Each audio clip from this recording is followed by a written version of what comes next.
Há poucos dias, Rebeca Salazar, do canal Fé e Tulipas, fez um vídeo apontando as inconsistências da abordagem da pastora Helena Raquel, que viralizou após o evento dos Gideões de 2026, com uma pregação sobre Juízes capítulo 19, uma passagem bíblica extremamente polêmica, cheia de nuances difíceis de se examinar, mas que a pastora realiza uma hermenêutica um tanto influenciada por uma cosmovisão feminista. E eu vou deixar aqui a Rebeca falar alguns trechos sobre alguns problemas dessa pregação. Não vou reagir ao vídeo inteiro e recomendo que vocês assistam na íntegra, porque foi um vídeo muito bom, mas colocaria aqui alguns acréscimos e algumas observações sobre o que a Rebeca falou, que é algo de extrema importância para a igreja do século XXI. Peço que você curta esse vídeo, compartilhe com o máximo de pessoas que você puder e bora para a nossa análise. Sem saber. E o que a gente vê no discurso da Helena Raquel é que ela está realmente imersa na cosmovisão feminista e ela até mesmo lê a Bíblia através dessas lentes. E tem pelo menos Queria aqui só fazer um pequeno comentário. Uma coisa que eu tenho observado bastante é que quando as pessoas falam de hermenêutica, elas não têm uma base suficientemente consistente sobre como fazer hermenêutica. O que é hermenêutica? É a arte de ler o texto bíblico e de o interpretar. Claro que isso aqui não se reduz ao texto bíblico, se reduz à lei, se reduz a qualquer coisa. Mas no aspecto da teologia cristã, a gente direciona a hermenêutica para o texto bíblico. E um erro comum que existe no meio evangélico é a ideia de que você faz a hermenêutica de maneira neutra. E ninguém faz a hermenêutica de maneira neutra. Inclusive, eu fiz um vídeo, uma live, melhor dizendo, há pouco tempo atrás, em que eu abordo a obra Infalibilidade e Interpretação, de R.J. Rushdoony e Andrew Sandlin, onde eu explico que a ideia de uma neutralidade hermenêutica é uma falácia. Todo mundo lê a Bíblia a partir de determinados pressupostos. E esses pressupostos devem envolver toda a tradição interpretativa da igreja ao longo de séculos. Então, quando você lê as escrituras, você tem como arcabouço para a sua hermenêutica tudo que a igreja interpretou da Bíblia e estabeleceu em torno de dogmas e doutrinas. Isso aqui não é papismo, porque nós não acreditamos que a tradição da igreja seja uma autoridade absoluta em pé de igualdade das escrituras, mas é uma autoridade, sem sombra de dúvida, e quando a gente olha para a história da cristandade, nós vemos uma história extremamente patriarcalista, o que torna a ordenação feminina um desvio e algo que consiste numa capitulação ao feminismo, como a gente vai falar a seguir. Então, de fato, sendo inescapável que você faça hermenêutica a partir de uma determinada cosmovisão, a Helena Raquel fez a sua hermenêutica alicerçado em alguma. E qual é a cosmovisão por trás da hermenêutica da pastora Helena Raquel? É uma cosmovisão feminista. três exemplos muito nítidos durante essa pregação dela que dá para perceber essa cosmovisão feminista sendo colocada, mesmo que sutilmente. Então vamos lá. A primeira delas, quando ela comenta sobre o fato de que não tem uma citação direta da moça nessa passagem bíblica, ela fala dizendo assim, abre aspas, tudo é dito entre o levita e o pai da moça, o que é normal dentro de uma sociedade patriarcal. Observa aqui essa nomenclatura, normal dentro de uma sociedade patriarcal. E aqui já colocando como se o patriarcado fosse um problema cultural, como se fosse uma estrutura errada e até às vezes um sinônimo de machismo. Mas aqui entra a nossa necessidade de ter definições corretas e alinhar as nossas definições com a palavra de Deus. Porque, por definição, o patriarcado diz respeito à liderança do homem. E uma sociedade patriarcal é simplesmente uma sociedade onde o homem está exercendo de liderança. E quem foi que inventou isso? Foi o próprio Senhor Deus. Ele estabeleceu o homem como o líder do lar, da igreja e da sociedade. Então, é importante a gente entender que, ao falar sobre sociedade patriarcal, não deve ser algo que as mulheres não podiam falar porque era uma sociedade patriarcal. Mas, na verdade, a gente tem que olhar com as lentes bíblicas para que nós possamos interpretar tudo ao nosso redor, porque a ideologia feminista gosta de colocar um estigma na palavra patriarcal. Mas tem um O detalhe é que patriarcal é visto como algo ruim por parte da nossa cultura mainstream. Por quê? Porque ela é influenciada pelo feminismo. Então, quando você defende a liderança masculina, que é algo absolutamente alicerçado na escritura sagrada, você é visto como um machista, como um misógino, como alguém que despreza as mulheres por tabela. E aqui eu não quero passar pano e dizer que não existe misoginia, não existe um desprezo às mulheres, como a gente percebe claramente no movimento Red Pill. Agora, a liderança masculina sobre a mulher é uma doutrina bíblica. E quando eu digo doutrina, eu não estou exagerando.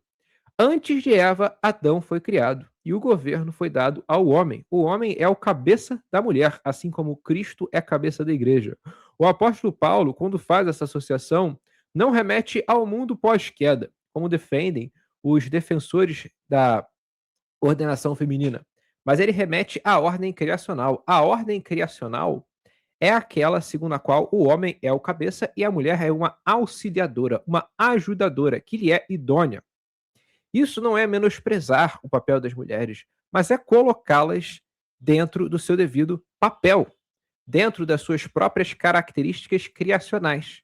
Então, uma sociedade em que o governo é dado aos homens e que o governo é reconhecido como tendo sido dado aos homens, até mediante as suas próprias condições e habilidades criacionais natas, como a força, como a virilidade, como uma certa agressividade, porque a agressividade não é algo inerentemente maligno, diferente do que pensam os teólogos gente boa.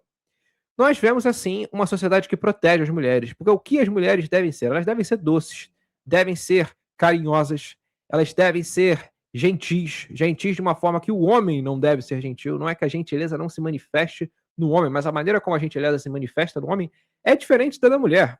A gentileza, no sentido estrito, é uma virtude muito mais abordada no que tange as mulheres, assim como a modéstia. Nós, homens, devemos ser modestos, mas a modéstia é uma virtude muito mais destacada na mulher. Assim como a coragem é uma virtude muito mais destacada no homem, o que não impede mulheres de serem corajosas, a modéstia é muito mais destacada nas mulheres. Então, quando a gente vê pessoas destruindo a distinção entre homem e mulher, nós vemos alguém que tem uma visão de mundo humanista. O feminismo é fundamentalmente humanista. Ele vê o homem como centro, o homem como capaz de definir as coisas, como boas ou ruins. E não cabe ao homem isso. O homem é capaz de reconhecer as coisas como boas ou ruins com base na lei do Senhor. E a lei do Senhor, e quando eu digo lei, não me reduzo a Moisés, mas a toda a Escritura Sagrada, coloca o próprio Deus como quem define o que é bom e o que é mal, e quem define a distinção entre os gêneros, a distinção entre os sexos. Então, quando a Helena Raquel fala que a sociedade de juízes era uma sociedade patriarcal, ela fala desprezando esse aspecto daquela sociedade. Como se a sociedade hoje caminhasse para algo melhor. Quando a grande verdade é que a sociedade hoje que nós temos é muito mais totalitária, é muito mais problemática do que aquela que existia no livro de Juízes. É claro que existe desenvolvimento civilizacional na ciência, na tecnologia, nós não podemos desconsiderar isso como fruto do mandato cultural, que é graças ao cristianismo, a ciência moderna se desenvolveu, a gente chegou onde a gente tem. Mas agora, do ponto de vista político e do ponto de vista da distinção entre os gêneros, nós vivemos numa era de trevas. E à luz da Bíblia nós podemos apontar isso.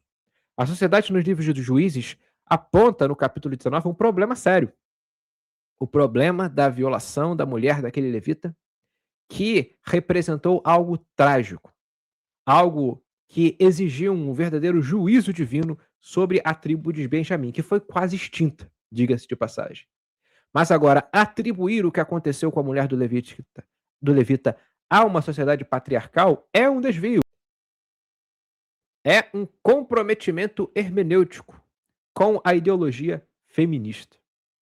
Uma autora que eu gosto muito que se chama Rosaria Butterfield. E se você não conhece ela, ela tem um testemunho magnífico que mostra o poder transformador do Senhor Deus. Ela era uma ativista feminista, lésbica, professora universitária de estudos feministas, mas ela foi radicalmente transformada e hoje ela alerta contra as mentiras seculares. E no seu livro mais recente, chamado 5 Mentiras da Nossa Era Anticristã, ela escreve sobre como que o patriarcado bíblico protege as mulheres, dando à esposa um marido piedoso como cabeça para amá-la e protegê-la, a filha, um pai piedoso, a mulher solteira, uma igreja que a protege. Isso aqui que a Rebeca está falando é muito importante. As feministas nos convenceram de que para a mulher estar segura, ela precisa ser uma mulher emancipada de qualquer autoridade masculina. Isso é a maior mentira que o feminismo difundiu. A maior mentira do feminismo não é querer botar mulheres no mercado de trabalho, levar as mulheres a buscarem ser CEOs, terem realizações masculinas. Isso em si, a questão de você querer que as mulheres elas se tornem CEOs, tenham realizações como são as realizações masculinas, é um problema. Mas o maior defeito, o maior desvio da cosmovisão feminista é desassociar a mulher da autoridade masculina. Toda mulher, via de regra, deve estar sob uma autoridade masculina. É por isso que o apóstolo Paulo fala do véu. E por isso que as igrejas históricas usavam o véu, admitiam o uso do véu nas mulheres. O véu não é uma mera indumentária estética, não é uma mera peça de vestuário, mas ela simboliza algo, a autoridade masculina. Owen Rosenstock-Huessy, que é um grande cientista político, sociólogo e filósofo, ele fala que o maior ataque do feminismo foi contra a autoridade do pai sobre a filha. Antes do feminismo atacar a autoridade do marido sobre a mulher, ele ataca a autoridade do pai sobre a filha. Porque há pouco tempo atrás, quando uma mulher era cortejada, a primeira pergunta a ser feita é: quem é o pai dessa mulher? Porque ela está sob a autoridade de um homem. Via de regra, é claro que a mulher pode ser órfã de pai, mas aqui eu estou falando via de regra. Qual era o entendimento do Ocidente sobre as mulheres? As mulheres estavam sempre debaixo da autoridade masculina. O feminismo nos criou a mentira de que a autoridade masculina é inerentemente maligna, que as mulheres devem ser emancipadas dessa liderança. Do contrário, elas são vítimas de opressão, elas são fadadas a ser mães, e ser mãe é uma forma de escravidão, algumas feministas vão dizer. Então, isso é o feminismo. O feminismo é uma quimera, é uma obra diabólica, que nós, enquanto cristãos, devemos negar em todas as frentes. E se a gente hoje discute ordenação feminina, é porque a gente já foi infestado de feminismo há muito tempo. E Rosária Butterfield, que a Tulipinha está falando, é uma mulher que tem um pensamento extremamente robusto e consistente ao dizer que o patriarcado protege as mulheres. Porque é justamente uma autoridade masculina, como a Rebeca falou, piedosa, responsável, temente a Deus, que garante que as mulheres vão ser protegidas. Então, você que é mulher que está me assistindo, provavelmente algumas mulheres vão querer assistir esse vídeo, né? Visto que eu estou reagindo a Rebeca, que é um canal principalmente endereçado a mulheres. Mas a melhor maneira de você ser protegida é sob a autoridade de um homem piedoso, de um homem que teme a Deus, um homem que ama a Deus. E não como uma empoderada, como uma pessoa emancipada que não precisa de ninguém. Logo, o patriarcado, longe de ser uma estrutura de opressão às mulheres, é justamente aquilo que as protege, que as permite ser mulheres de maneira segura.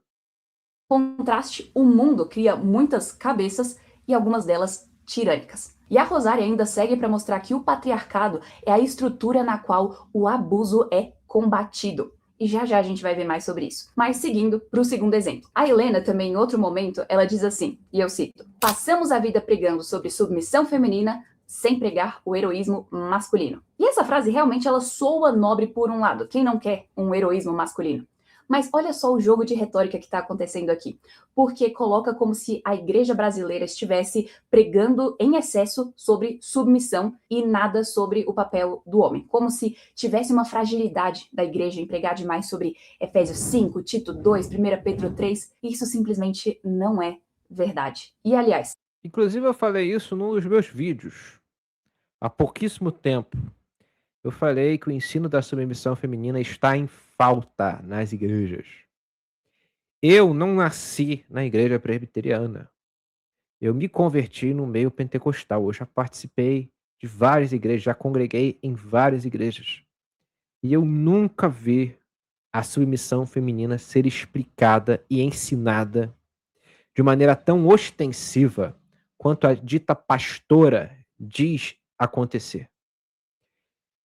E quando ela vai falar sobre uma falta do heroísmo masculino, ela está reclamando da falta de algo que a própria sociedade enfraquece. Numa sociedade em que os homens têm medo de se dirigir a uma mulher para falar qualquer coisa, porque hoje, há pouco tempo, saiu a lei da misoginia. Como que você vai ter um heroísmo masculino se o homem não pode pensar na possibilidade de salvar uma mulher? Você vê até hoje nos filmes como mulheres sendo salvas por homens se torna uma coisa incomum. Vai assistir filmes antigos. As mulheres ficavam em perigo, os homens iam salvá-las. Isso é uma coisa que está emaranhado no nosso imaginário há séculos. E o feminismo procurou desconstruir. Para quê? Para assegurar que as mulheres não precisam dos homens. O heroísmo masculino, que a pastora diz que está em falta, ele vai faltar ainda mais, Helena Raquel. A coisa vai piorar para as mulheres com essa conversa de ordenação feminina, de mulheres à parte da autoridade masculina. A coisa só vai piorar. Eu sinto lhes dizer. Enquanto a igreja não afirmar o patriarcalismo bíblico, veja bem, patriarcalismo bíblico não é complementarismo, porque complementarismo para mim já negocia demais. O patriarcalismo para mim é o correto. O complementarismo não serve. Para mim, vocês me desculpam, complementarismo não serve. A mulher, de fato, ela complementa o homem. Mas a ideia complementarista defendida aí por vários teólogos é simplesmente uma reação ao feminismo. E o que eu pretendo trazer à tona nesse canal não é uma reação ao feminismo, é a afirmação da verdade. É a afirmação do patriarcalismo bíblico. Porque esse simplesmente destrói o feminismo. Ele tem todo o peso da realidade concreta a seu favor. Ele é embasado nas escrituras sagradas, que são a nossa autoridade absoluta. E é corroborado com a própria realidade concreta, que mostra: as mulheres precisam dos homens. Precisam dos homens para protegê-las. Isso aqui era para ser uma frase completamente natural. E eu tenho certeza muitos que gostam de vir para afrontar, gostam de vir para ficar reclamando nos comentários, vão ouvir isso e vão falar que é machismo. Porque parece que para você falar isso, você tem que abrir. Ah, não, mas os homens também precisam das mulheres, tá? Você tem que falar cheio de não me toques. E é óbvio que os homens precisam das mulheres. Todo homem nasce de uma mulher, óbvio. É amamentado por uma mulher. Mas agora, as mulheres precisam ser protegidas pelos homens. Senão, elas vão ser cada vez mais violentadas, cada vez mais suscetíveis a ataques, ao menosprezo. É isso que vai acontecer. E os homens sofrem nisso tudo. Por quê? Porque eles se tornam cada vez mais bananas. A negação da doutrina da submissão feminina gera homens bananas, homens que têm medo de se aproximar de uma mulher, por um lado, porque veem a mulher como alguém que se basta, enxergam a mulher sob uma lente feminista e, ao mesmo tempo, não entendem que tem nenhuma responsabilidade para com a mulher enquanto vaso mais fraco, que é uma nomenclatura que o apóstolo Paulo usa para se referir às mulheres. E que a galera da ordenação feminina, essa galera aí que gosta de ser inclusivista com as mulheres, não gosta. Mas tá na Bíblia. A Bíblia é clara, a Bíblia é cristalina sobre a liderança masculina. E a liderança masculina ela vem acompanhada, é clara, de responsabilidade. Se você destrói a liderança, se você destrói a afirmação de como é o cabeça, você destrói também a única proteção que as mulheres podem ter. Só não se prega sobre heroísmo masculino onde não tem um líder homem pregando. E depois a gente vai ver mais sobre isso também. Mas tem um terceiro exemplo de uma interpretação feminista, que é... Só interagindo com essa fala dela, que a gente não vai reagir o vídeo completo, e eu recomendo que vocês assistam, o vídeo da irmã Rebeca ficou muito bom. Mas, para você ter uma ênfase no heroísmo masculino, é necessário que haja referenciais de homens. E como é que estão nossos referenciais de homens hoje, gente?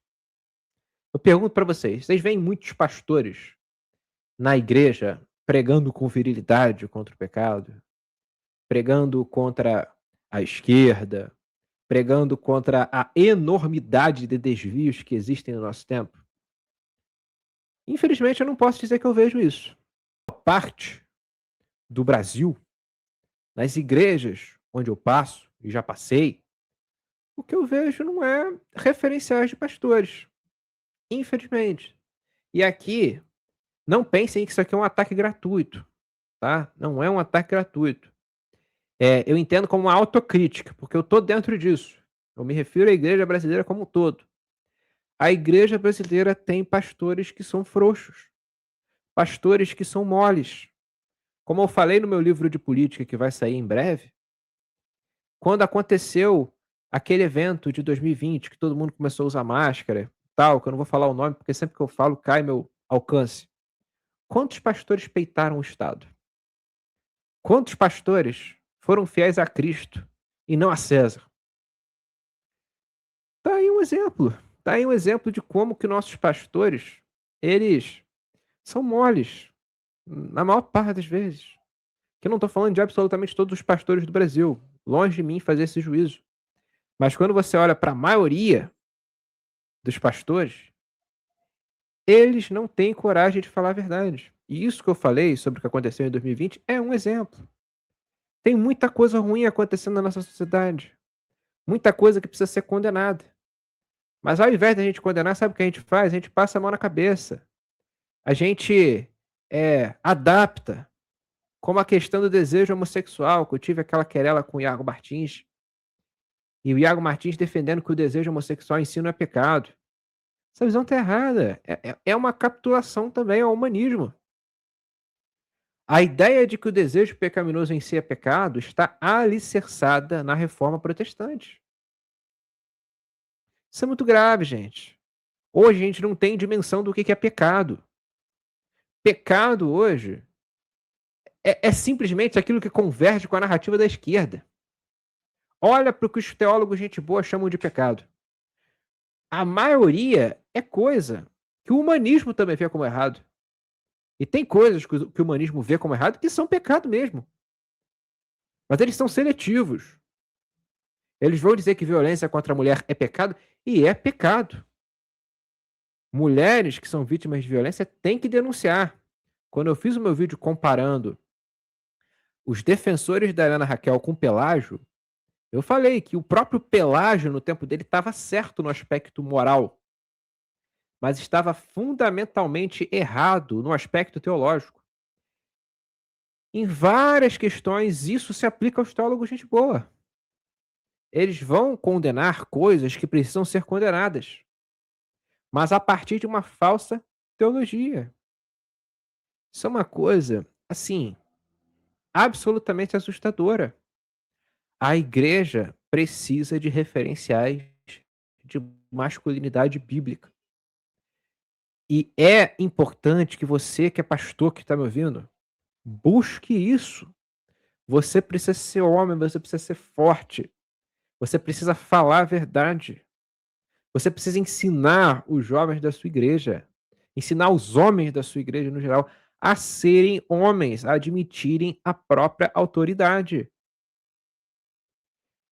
Nós precisamos ver a igreja como um motor de transformação, não só do meio eclesiástico, do meio cristão, mas de toda a sociedade. O fato de que a Helena, ela automatiza a posição de vítima da mulher e de vilão em momentos em que a Bíblia mostra um erro da atitude da mulher descrita ali na passagem, ela passa batido como se fosse uma interpretação cultural. E quando o homem acerta em algum momento, ela transforma. Depois a gente vai falar mais sobre isso também. Isso aqui foi uma coisa que o pastor Rodrigo Mocelin mostrou através de uma pregação espetacular. Eu vou deixar aqui também na descrição desse vídeo para você assistir depois. O pastor Rodrigo Mocelin expõe o texto de Juízes 19. Ele mostra que aquela mulher que foi violentada de maneira brutal era uma adúltera. Qual era a pena da lei de Deus para uma adúltera? A pena capital. Aquele levita pode ter sido um covarde, sim, em ter entregue a sua concubina para ser violentada daquela forma. Mas aquela mulher era culpada de um crime passível de pena capital. Aquele levita teve misericórdia dela. Ele teve um coração perdoador, porque estava no direito dele condenar aquela mulher à morte. Então, a gente deve, de maneira devida, comparar aquele levita ao homem cuja mulher traiu e perdoou essa mulher. Que é uma coisa possível, tá? Não é porque eu acredito que o adultério ele seja passível de pena capital que eu negue que um marido possa perdoar a esposa após uma traição e vice-versa, a mulher possa perdoar o marido depois de uma traição. Mas, se a parte que foi vítima quiser, ela está no seu direito de acusar o cônjuge que a traiu para que ele sofra pena capital. Essa é a lei de Deus. E não é lei civil, tá? É lei moral. É lei moral. O adultério, durante muito tempo, na história do Ocidente, foi punido com pena capital. Maldita hora que ele deixou de ser. Mas agora, olhem a atitude daquele levita. Levita que a Ana Raquel só bateu. Falou que ele era um covarde, que ele queria se meter a santarrão. Pintou aquele homem como vilão da história. Ele cometeu um erro? Cometeu. Mas ele perdoou aquela mulher que o traiu. Foi bem recebido pelo pai dela, o que dá a entender que ele era um homem de respeito. Nós não podemos afirmar isso, porque podem ter existido outras razões para o homem querer tê-lo recebido e pedido que ele permanecesse na sua casa, mas não há nenhuma afirmação bíblica de que o caráter daquele homem era um caráter ruim diante de Deus. A única coisa que a Bíblia vai apontar é a irresponsabilidade dele em ter dado a concubina para ser violentada e, a partir disso, tudo ter o rumo que teve. Mas agora, vejamos bem, Abraão também incorreu no mesmo erro.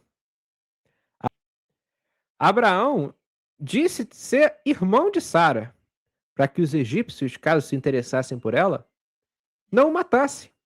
Abraão foi covarde também. Agora, porque Abraão foi covarde, em uma ocasião a gente vai falar que Abraão era um homem ímpio? Eu duvido que a Helena Raquel vai ter coragem de falar que Abraão foi um homem ímpio. Porque a Bíblia deixa escancarado que o Abraão, ele foi considerado amigo de Deus. Um homem que foi covarde também. A covardia masculina, ela existe. Uma coisa é atacar a covardia masculina, que existe muito. Inclusive, eu acho que os homens de hoje têm que apanhar um pouco, porque eles são covardes mesmo. Mas agora, vi com essa história de patriarcado, aí você está comprando a narrativa feminista. Você está realizando o exorcismo conjurando um novo demônio. É isso que essa mulher faz. Que a Helena Raquel faz. Ela tenta realizar um exorcismo conjurando um novo demônio.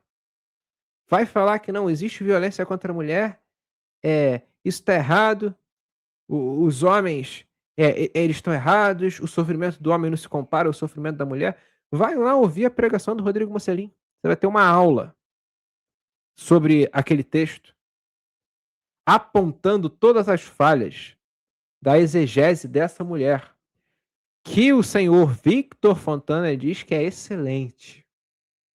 O senhor Victor Fontana, que é presbiteriano, não sei como é que não tem vergonha na cara, me diz que a pregação da Helena Raquel é uma pregação feminista, foi uma pregação histórica, que marcou a história do Brasil. Uma das melhores pregações que ele assistiu na vida. Olha o nível. A gente tem um problema na qualidade dos nossos homens de hoje. Basta se olhar para o senhor Fontana, um presbiteriano. Eu gosto de, nessas ocasiões, falar do Fontana, mais do que do Iago Martins, porque o Victor Fontana é um presbiteriano, como eu. Vocês podem olhar. Olha para Rebeca Salazar. Rebeca Salazar é uma mulher com mais coragem do que o Victor Fontana.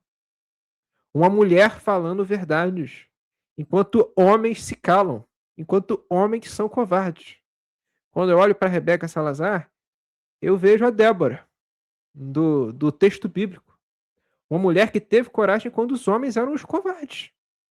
O que Débora falou para Baraque? Que a honra não seria dada a ele. Por quê? Porque ele foi um covarde. Porque Deus já tinha dito para ele que ia dar a ele a vitória sobre Císara. Mas hoje a gente vive em tempos tenebrosos. Por isso que é tão importante falarmos desse assunto. Da pregação feminina, da ordenação feminina.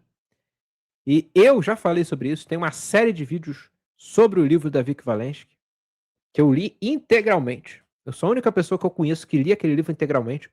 Um livro em defesa à ordenação feminina, e eu refutei o livro. 3 vídeos refutando o livro. Mas os pastores do Brasil têm medo. Têm medo de lidar com os argumentos teológicos da ordenação feminina, que são horríveis. Horríveis, mas existem e precisam ser refutados. Porque o feminismo está chegando com cada vez mais força dentro da igreja, incluindo a igreja presbiteriana.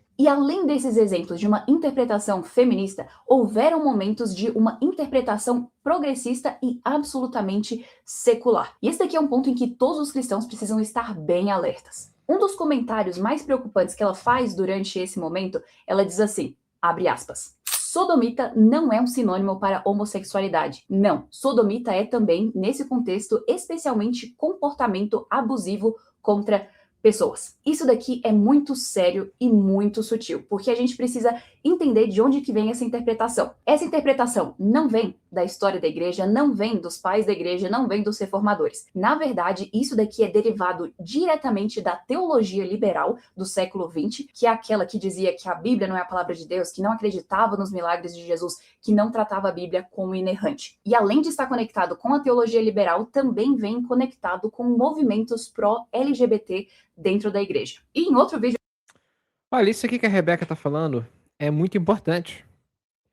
Você vê a hermenêutica da Helena Raquel e conclui que ela é uma hermenêutica revisionista do ponto de vista histórico, não apenas em favor do feminismo, mas em favor de uma teologia LGBTQIA+. Eu vou falar mais, vou falar que é uma coisa polêmica. Inclusive, eu penso em fazer outros vídeos futuros para abordar mais a fundo. Se você defende a ordenação feminina, e aqui eu estou falando para todos vocês que me ouvem que defendem a ordenação feminina, vocês abrem um enorme precedente para a admissão de homossexuais ordenados dentro da igreja. E há uma tolerância ao homossexualismo. Porque eu vou falar uma coisa para vocês. Se você parar para ler teólogos LGBTQIA+, que existem, os argumentos pelos quais eles sustentam que a homossexualidade não é pecado são da mesma natureza que os argumentos utilizados para defender a ordenação feminina. Eu vou aprofundar isso em outra ocasião. Mas veja bem, o apóstolo Paulo foi claro. Não permito que a mulher ensine. O que a pessoa que defende a ordenação feminina vai dizer contra esse texto? Aquilo é cultural. Era contextual ao momento em que Paulo dizia aquilo. Nós, da mesma maneira, temos alguns textos no Novo Testamento que condenam a homossexualidade. São alguns textos. Romanos, você vai ver nas epístolas paulinas, vai ver, salvo engano, no Apocalipse, o pecado da sodomia, entre outros pecados. Mas sabe como que os teólogos LGBTs lidam com esses textos? Aquilo é cultural. Da mesma maneira.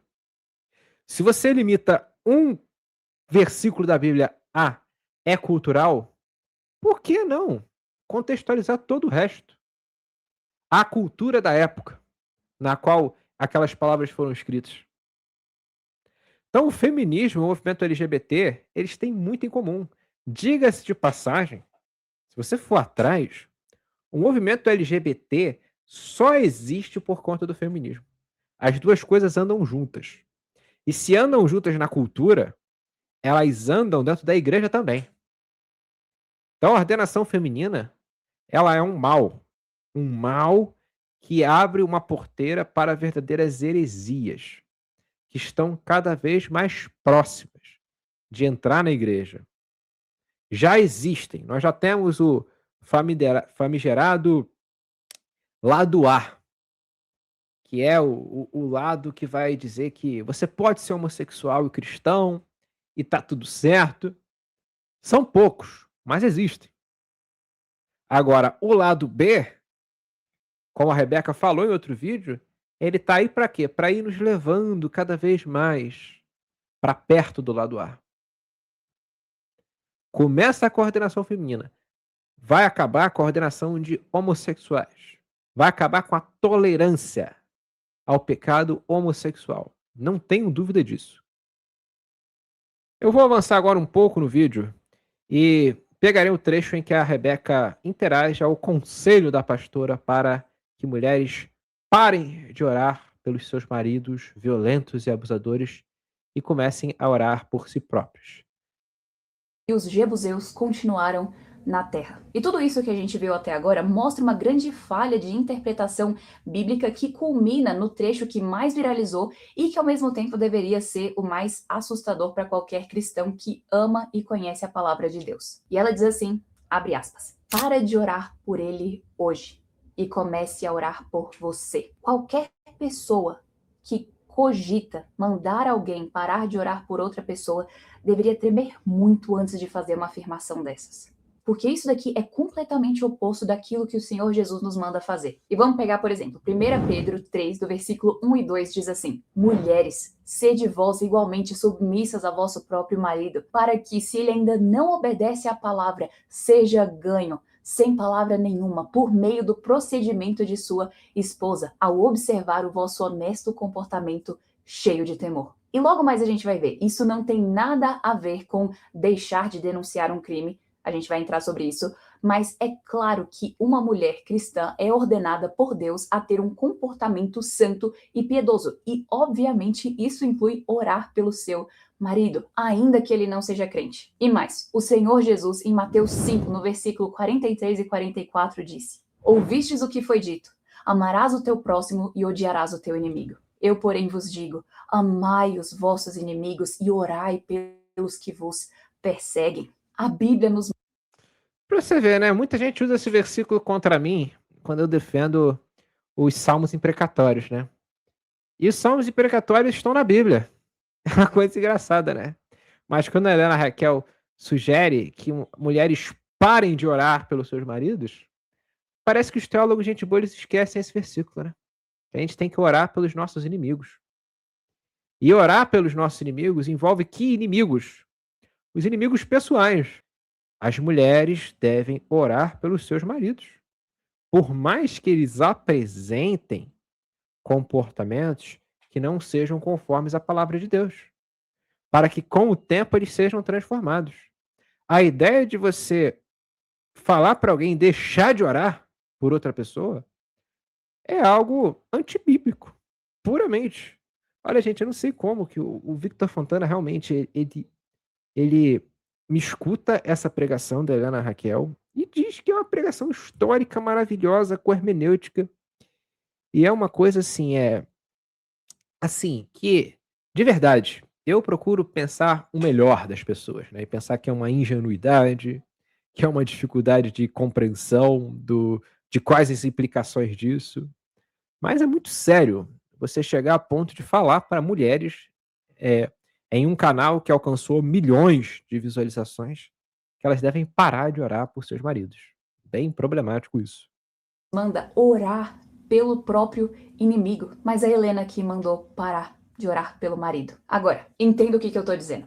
A esposa deve, precisa e tem a obrigação de denunciar à polícia o pecado que seja crime do seu marido. E é claro que uma mulher cristã, uma mulher que ama o Senhor Deus, vai fazer todo esse processo debaixo de oração. Então, no caminho para a delegacia, ela vai orando e ligando para o conselho da sua igreja para que seja instalado um processo disciplinar eclesiástico também contra o marido dela. E o dever... Isso aqui é uma coisa essencial que a Rebeca tá falando, tá, gente? Se uma mulher ela é agredida pelo marido, ela deve denunciar. Mas isso não a impede de orar. Porque não existe pecado que nosso Senhor não perdoe. O único pecado que é imperdoável é o pecado para a morte, que é um pecado que justamente é a negação do arrependimento. Mas um homem que em algum momento foi agressivo para com a mulher, ele pode ser restaurado. Uma pessoa que em algum momento teve afeição desmedida por crianças, não vou aqui falar o nome, pode ser restaurada. Até quem já cometeu o ato. Embora todas essas coisas sejam suscetíveis à resposta por parte do magistrado civil. Então, se você, mulher, é agredido pelo seu marido, denuncie, mas ore por ele. Ore pela restauração dele. Nós cristãos devemos crer no poder do Espírito Santo, devemos crer no poder da santificação. Você parar de orar é como se você estivesse entregando uma pessoa sobre a qual você tem responsabilidade. Porque você, sendo esposa, tem responsabilidade de orar pelo seu marido por conta de uma situação na qual você é uma vítima. Então, percebam como são grandes os erros da Helena Raquel. E quanto estrago essa mulher não causou. Isso daqui é uma receita muito perigosa para destruir a igreja. E essa tática aconteceu exatamente nos Estados Unidos, na Convenção Batista do Sul, em 2019. Então, aconteceu naquele ano uma denúncia bombástica no Houston Chronicle, onde eles diziam ter 700 vítimas durante 20 anos, com 400 líderes acusados e um suposto encobrimento sistêmico por parte da denominação. E naquele momento, quem iria duvidar dessa narrativa? Quem iria ter essa ousadia de dizer, calma, vamos investigar isso daqui com cuidado? E aconteceu que a SBC, a sigla da convenção, foi pressionada por uma figura central, uma advogada chamada Rachel de Hollander. E ela estava usando, digamos assim, 4 chapéus ao mesmo tempo. Então ela era a advogada da principal acusadora, da Jennifer Leo, e também a conselheira da Força-Tarefa de Abuso da SBC, era a operadora da linha telefônica de denúncias da SBC, e no final se tornou a editora informal do relatório oficial sobre o tema. E mesmo com essa pessoa tendo esses 4 papéis, ninguém ousava questionar, porque se alguém questionasse, seria algo de alguma forma interpretado como tentar proteger o abusador. Mas acontece que, ao mesmo tempo, a Jennifer Leo, que era a suposta vítima dessa situação, nunca prestou queixa, nunca houve uma investigação criminal e nem tinham testemunhas. E como resultado, a Convenção Batista do Sul ficou na mão dos pastores progressistas, eles perderam o edifício sede e perderam 13 milhões de dólares em custas processuais e honorários advocatícios. Falsas alegações com pressão para que ninguém questionasse a veracidade do caso, para desestabilizar uma denominação inteira. Isso aqui tá nesse livro, ó, Pastores à Venda.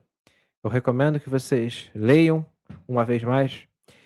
E o que a Rebeca está trazendo aqui, que está no livro da Megan, à luz da Escritura Sagrada, é algo gravíssimo.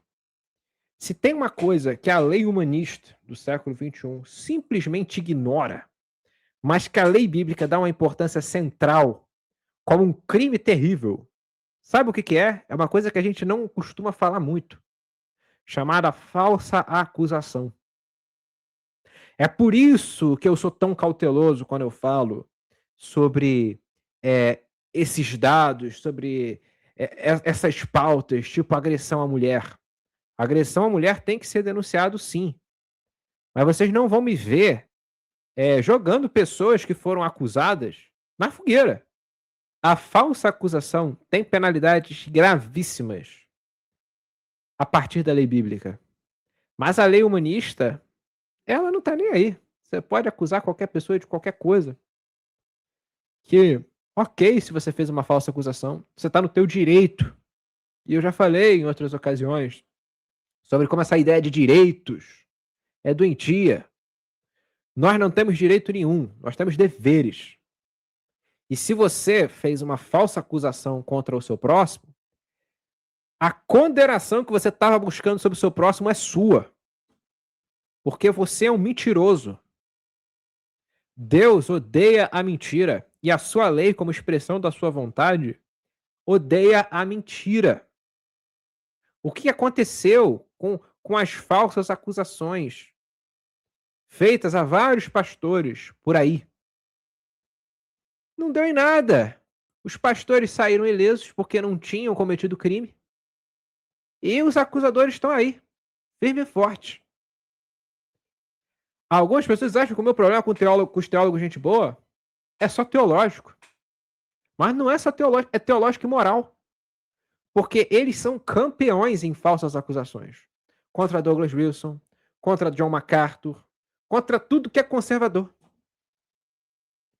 Eles não entram na esfera criminal de acusar a maior parte das vezes. Mas eu digo a maior parte das vezes porque já aconteceu, tá? Deles induzirem cristãos a denunciarem homens de Deus, como o Iago Martins. Induziu gente a denunciar o pastor Rodrigo Mocelin, que faz um trabalho excelente. Olha que coisa horrorosa. Você vê que a falsa acusação hoje, ela é normalizada. Você faz acusações, você não presta conta dessas acusações. E como é que a gente fica, gente? A gente fica numa situação de vulnerabilidade total. Que qualquer pessoa pode te acusar de qualquer coisa, forjar provas contra você, especialmente quando essas acusações elas são corroboradas com uma ideologia que converge com o mainstream, e não dá em nada. Por isso que a lei humanista é um câncer. Nós temos que militar ativamente, trabalhar ativamente para uma reconstrução da sociedade em moldes cristãos. E isso tem que perpassar o próprio Estado, tem que perpassar as leis, tem que perpassar todas as esferas da sociedade. Agora, pessoal, voltando para o tema aqui da denúncia, vocês vão ver como que a Rebeca Salazar instrui de maneira consistentemente bíblica o que deve ser feito mediante a situação de uma agressão. Um ponto muito desconsiderado pelas pessoas é o de que a igreja é uma forma de governo. Eu bato muito nessa tecla. Estado não é sinônimo de governo. O que a gente chama de Estado é o governo civil. A igreja também é um governo. E se uma mulher ela é vítima de violência, ela deve denunciar, sim, ao magistrado civil, para que este administre pena ao seu marido. Mas, mais do que isso, ela deve denunciar a sua igreja. A sua igreja sendo um governo de natureza eclesiástica, também deve aplicar disciplina eclesiástica sobre o homem que a agrediu. Esse é um ponto essencial para você saber o que fazer mediante uma situação de violência. Então vejamos o que está sendo feito aqui. A gente não está simplesmente refutando a Helena Raquel, falando que ela está errada. Eu já fiz vídeos mostrando isso. Infelizmente, eu fui um dos poucos que fez vídeo contra a Helena Raquel. A maioria está apoiando, está aplaudindo. A Rebeca Salazar também é uma exceção. Claro que há outros irmãos que fazem, como o Rodrigo Mocelin, mas eu infelizmente vi muito poucos. Mas mais do que isso, o que a gente está fazendo é instruir o que deve ser feito numa situação em que a mulher é violentada pelo marido. Vamos aqui ouvir a Rebeca. Depois de denunciar à polícia, é necessário denunciar ao Conselho de Presbíteros da Igreja. Não denunciar num congresso, numa rede social, numa rede nacional. Precisa ser perante o conselho daquela igreja aonde está o ofensor. Mateus 18 nos mostra muito bem sobre isso. E esse é um dos pontos. Precisa ter disciplina eclesiástica na igreja. Essa é uma das marcas da igreja verdadeira. E eu acho interessante como que um dos reformadores disse... Para você ver como é que a ideia de você induzir pessoas a denunciar um irmão em Cristo, como foi feito pelo Iago Martins em relação ao Rodrigo Mocelin, é uma conduta antibíblica. É uma atitude imoral. O Iago Martins é uma pessoa que peca numa falsa acusação contra o irmão em Cristo, que é uma coisa gravíssima já, e peca em não resolver a questão dentro de um foro eclesiástico. O apóstolo Paulo, diga-se de passagem, ele falou contra isso, tá? Falou contra os cristãos que iam acusar irmãos em Cristo perante os magistrados romanos, ou os magistrados seculares no geral. Isso é uma coisa absurda, gente. Absurda. E aí entra o grande ponto desse canal. A gente tem que aprender a pensar de maneira bíblica. Os cristãos hoje em dia eles estão pensando igual humanista. estão pensando igual o ímpio. Já está passando a hora da gente aprender o que é cosmovisão cristã. É por isso que eu recomendo os livros que estão na minha lista. Vocês ficam lendo porcaria, lendo um monte de autor aí que não tem nada a ver, autor que os teólogos, gente boa, gostam. A gente tem que pensar de maneira bíblica, gente. Pensar de maneira bíblica. A igreja é uma forma de governo. Não é sair por aí difamando, usando rede social como forma de ataque. A rede social tem o seu papel. A gente pode expor um pensamento, pode difundir nossas ideias, pode ensinar efetivamente algumas coisas, mas cristãos têm que se portar como cristãos. Mas não estão se portando. Você vê, os pastores estão dando mau exemplo nesse aspecto. Claro que são péssimos pastores, né? Pastores que ensinam uma teologia um tanto problemática. Mas a gente precisa ter uma visão de mundo alicerçada nas escrituras sagradas. Porque elas sim nos orientam como lidar com essas questões todas. Continuando a alegoria bíblica de que a igreja é o corpo de Cristo, no nosso corpo nós temos nervos, as nossas veias. Esse reformador dizia que a disciplina eclesiástica são os nervos do corpo de Cristo. Sem os nervos, o corpo não se sustenta. Então, disciplina eclesiástica é uma das ordenanças do Senhor. Mateus 18, dos versículos 15 a 17, nós temos um manual. Se o teu irmão pecar contra ti, vai arguí-lo entre ti e ele só. Se ele te ouvir, ganhaste o teu irmão. Se, porém, não te ouvir, toma ainda contigo uma ou duas pessoas, para que, pelo depoimento de 2 ou 3 testemunhas, toda a palavra se estabeleça. E se ele não os atender, dize-o à igreja. E se recusar ouvir também a igreja, considera-o como gentil e publicano. Vocês veem como é que a Bíblia é clara, né? Mas as pessoas parecem que não leem a Bíblia ou não entendem. Como que se procede numa divergência, numa questão com o irmão? Primeiro você e ele. Depois você leva testemunhos. Depois você leva a igreja. E se ele não se retrata, você trata como um gentil publicano. Porque aí a igreja, no caso de um pecador impenitente, que não se arrepende, ela tem o poder da excomunhão. A Confissão de Fé de Westminster diz, os ministros, eles receberam o poder das chaves do reino dos céus. Eles podem abrir e fechar. Nosso Senhor Jesus Cristo não deu a chave do reino dos céus para São Pedro? Deu. Eu não nego isso está na Bíblia. Só que ele deu também para os outros apóstolos. Então a igreja precisa aprender a exercer uma coisa também chamada disciplina eclesiástica. E a maior pena que a igreja pode aplicar enquanto uma forma de governo estabelecida por Deus é a excomunhão. Tem casos que realmente o pecador é tão impenitente que ele deve ser excomungado, tirado da igreja, efetivamente.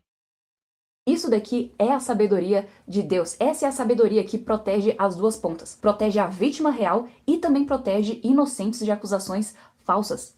As duas coisas ao mesmo tempo. E aqui eu vou colocar um questionamento. Será que a igreja da Helena Raquel pratica a disciplina eclesiástica de forma formal e bíblica? Eu não... Olha, eu falei exatamente isso que a Rebeca está falando na minha live sobre o livro Uma Igreja Chamada Tov. E Uma Igreja Chamada Tov é um livro dedicado a abordar abusos dentro da igreja. E embora eu considere um livro ruim, eu não vou dizer que o livro é uma perda total. Inclusive, eu tive uma divergência com a Rebeca Salazar, inclusive, no que toca a esse livro. Porque é um livro que ele fala algumas coisas que são verdadeiras. Mas você tem erro misturado no meio dele. E uma das coisas que eu falei é que para você conter abusos dentro da igreja, você precisa de uma disciplina eclesiástica sólida e aplicada. A esmagadora maioria das igrejas evangelicais, porque isso acontece, abusos acontecem sobretudo no meio evangelical, o próprio Scott McKnight diz isso. As igrejas históricas, conservadoras, não veem tanto problemas de abusos. Mas as igrejas evangelicais, sim. Mas qual que é o problema das igrejas evangelicais? Falta de disciplina eclesiástica. Um problema gigantesco. Porque se você não tem disciplina eclesiástica, e a disciplina eclesiástica não se aplica apenas ao membro, ao leigo, por assim dizer. Ela se aplica também aos pastores e aos presbíteros. no caso destes incorrerem em condutas inadequadas. Então, uma igreja histórica que tenha disciplina eclesiástica é uma igreja que vai resguardar tanto os membros quanto os líderes, porque os líderes eles são suscetíveis a falsas acusações. Da mesma maneira que os membros, eles podem estar suscetíveis ao autoritarismo de líderes, coisa que o Scott McKnight fala no livro dele, que acontece muito no meio evangelical. Que você tem pastores popstars, você tem uma cultura de narcisismo, que de fato existe na minha live, eu concordei com o Scott McKnight, de que se forma esse tipo de liderança nas igrejas evangelicais. Mas a resposta para isso está na Escritura Sagrada e está nas nossas confissões de fé. Disciplina eclesiástica.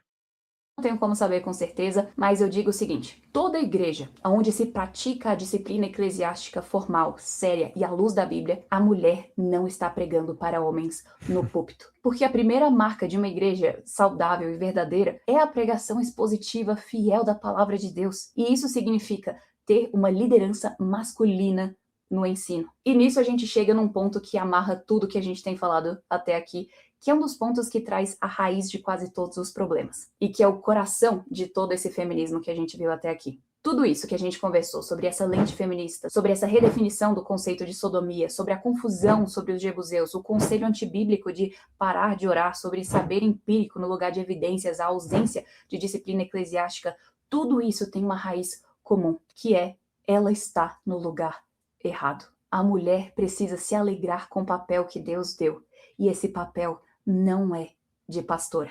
E eu quero que você venha junto comigo para que a gente possa entender o fundamento bíblico dessa questão que é. E aqui a gente vê como que a Rebeca mata a questão. A Helena Raquel não deveria existir enquanto pastora.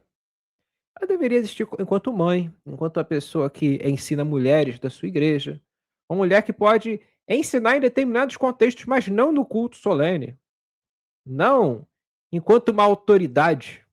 Você pode ver, o ofício pastoral definitivamente não é para mulheres. Você quer ver um exemplo de pregador? Pensa em João Batista. João Batista chamava os judeus de raça de víboras, mandava eles se arrependerem porque era chegado o reino dos céus. Tinha uma pregação dura.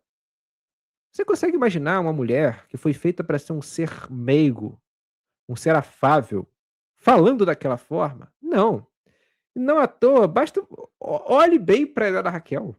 Ela é uma mulher masculinizada na maneira como ela fala. Não estou nem aqui falando da aparência. Eu estou falando da maneira como ela fala, da maneira como ela se porta. Você olha para essas pastoras aí, elas são masculinizadas. Elas perdem o ser mulher. Elas deixam de ser femininas para tentar se acomodar a algo para o qual elas não foram feitas. Deus estabeleceu o governo, tanto da igreja quanto do magistrado civil, para o homem. O homem foi feito para isso. A compleição física do homem, a compleição mental do homem foi feita para isso. O feminismo, ele nasce do ressentimento e da inveja. Do ressentimento dos homens, da inveja dos homens. E esse sentimento é pecaminoso. Por isso que o feminismo faz tanto sucesso. Porque ele dá vazão ao pecado que está dentro do coração das mulheres. E elas, ingenuamente, ouvem as palavras da serpente. Olha quanto estrago a Ana Raquel não causou. E olha quanto estrago o feminismo não tem causado na igreja. É tão séria e tão necessária. Em 1 Timóteo, no capítulo 2, os versículos 11 a 14, o apóstolo Paulo diz assim: a mulher aprenda em silêncio com toda submissão, e não permita que a mulher ensine, nem exerça autoridade de homem. Esteja, porém, em silêncio, porque primeiro foi formado Adão, depois Eva. E não foi Adão quem foi iludido, e sim a mulher, que sendo enganada, caiu em transgressão. Olha aqui o fundamento que o apóstolo Paulo dá. Isso daqui não é simplesmente uma coisa cultural. Ele está falando sobre a ordem criacional de Deus, como Deus criou homem e mulher.